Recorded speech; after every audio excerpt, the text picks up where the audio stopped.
A goalless draw here at the Giant Axe against second place Warrington Rylands, with chances at both ends. Do you consider that a good point? Yeah, I think so. I mean, they're 12 unbeaten, are they? They're a good side. I thought it was two good sides that were really well organised. And there was flashpoints in the game. There was chances in the game, wasn't there? We've probably been let off twice. I thought we had probably one better chance than them first half.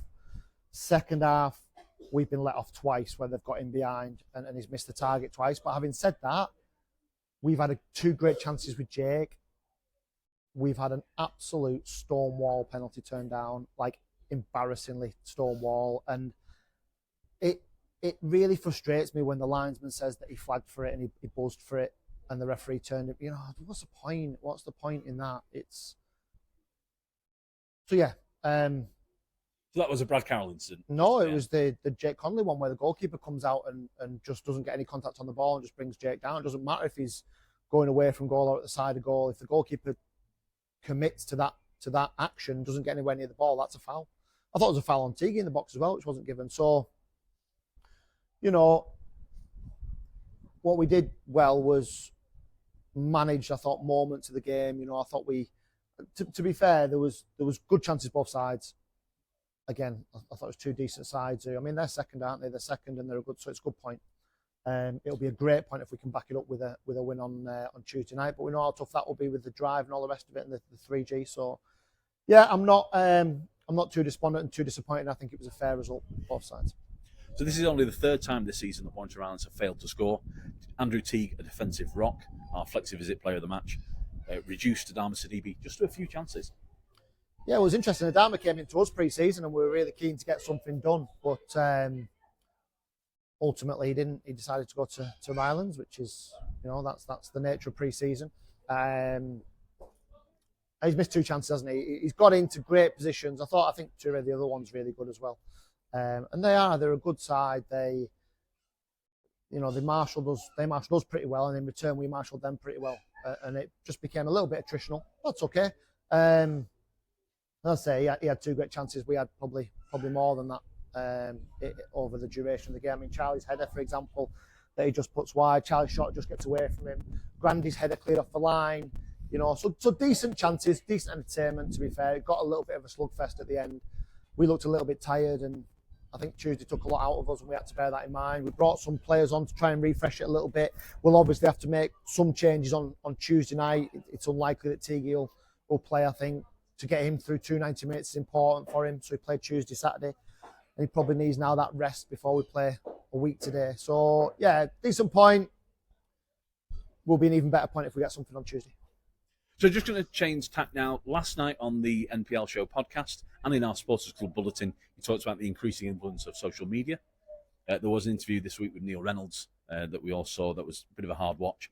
As much as we'd like to keep you away from negative or abusive comments, how do you deal with that when those sort of things happen? Good question. I don't know if you do. I just try and avoid it. I know some are gluttons for it and will go looking for it. It's very hard not to react because I think the amount of work that people put in, not just me, but you know the staff and the players and the people behind the scenes at the club. I think I'm lucky, and I said that it's a very, very minority at Lancaster. We have one or two idiots. That's better than having hundreds of idiots at some clubs. So, I want people to come and support their team. And yes, have an opinion, of course.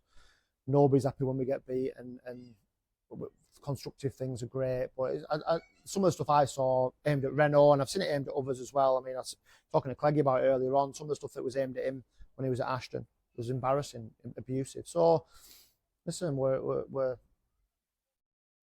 all passionate, emotional people, and nobody wants to do better than us. Every manager that I know works the nuts off to try and make sure you're putting the best you can out there. We can make mistakes, we can make wrong decisions, we can be on the wrong end of things that we can't control, But listen, it's one of those things. It's the world we live in. We live in a really horrible world at times, and don't get me wrong. When we have a positive result, I'm the first to have a little look at what everyone's doing on social media.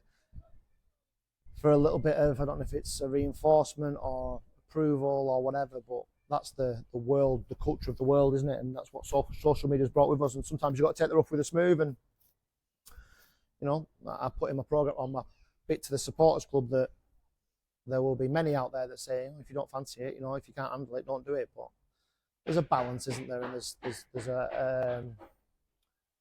a degree of realism about where we are, what we're doing, how we're doing it, and the effort that's put in. So I like people to be acknowledged for the effort that they're doing, and that's, going back to the game today, I thought our lads gave us everything, and on another day we could have won, on another day they could have won, but it was probably a fair result for us all to take a point. So the other side of that is the positive element of social media. Each week we have your interview and the match highlights. Over the last 5 years in the job, you've seen that evolve and the different positive ways we communicate. It's the best it's ever been. Best it's ever been. It's.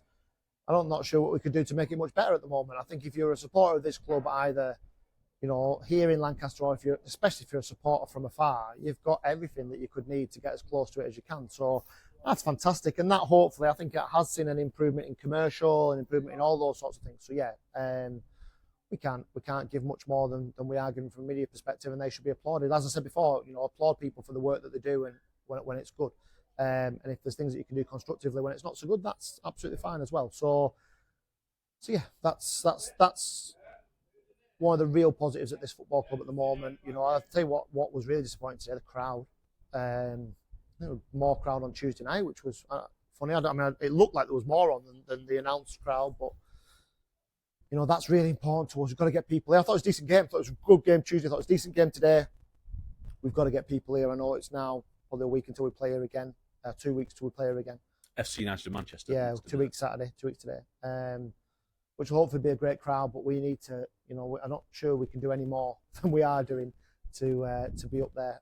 Our job now is to go to Baseford and try and win. If we go to Baseford and get a really positive result, what does that put us, 6, 7, something like that, and all of a sudden a 7-point return out of 9 just makes everyone feel a little bit better, and we can concentrate on the games after that. Best of luck on Tuesday. Thank you, Mark. Thank you.